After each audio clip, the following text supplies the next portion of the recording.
तर माझी तर सुरुवातच ब्लॉगिंगने होते, कारण सकाळी उठल्यावर फ्रेश वगैरे झाल्यानंतर डायरेक्ट आपल्याला ब्लॉगिंग बनवता येते. म्हणजे दिवसभर आपल्याला काहीच काम नसतं, नुसते ब्लॉगिंग बनवायचे आणि व्हिडिओ अपलोड करायचे, एडिटिंग.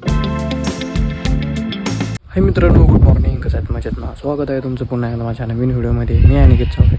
मित्रांनो, आता सकाळचे वाजले आहेत आणि मी आज लवकर उठलो आहे. आपलं आंघोळ वगैरे करून एकदम झालो आहे रेडी. मित्रांनो, तुम्ही बघू शकता 2-3 दिवस झाले वातावरण जरा चेंज झालं आहे आणि एकदम असं नाही का शांत शांत झाले. असं वाटते पाऊस येतो काही नाही, पण पाऊस वगैरे काहीच नाही अजून. 2-3 दिवस झाले. हे बघू शकता एकदम ढग वगैरे असे काळे बांगर झाले.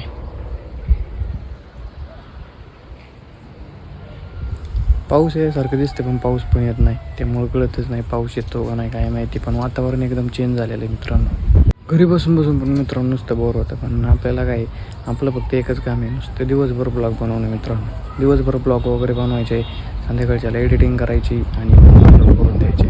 काहीच काम नसतं मित्रांनो, फक्त दिवसभर ब्लॉग बनवायचे. घरी असलं तर घरी शूट करतो आणि कुठं बाहेर जायचं म्हटलं तर बाहेर शूट करावं लागते.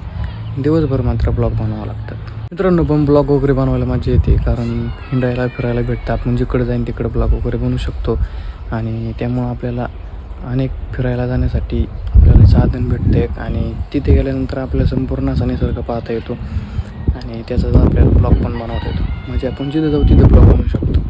तर ब्लॉगिंगचे फायदे पण खूप जास्त आहे, त्यामुळं ब्लॉग बनवायला खूप मजा येते. एडिटिंग करायला मित्रांनो खूप वेळ लागतो, इथं 1 ते 2 तास लागतं आहे.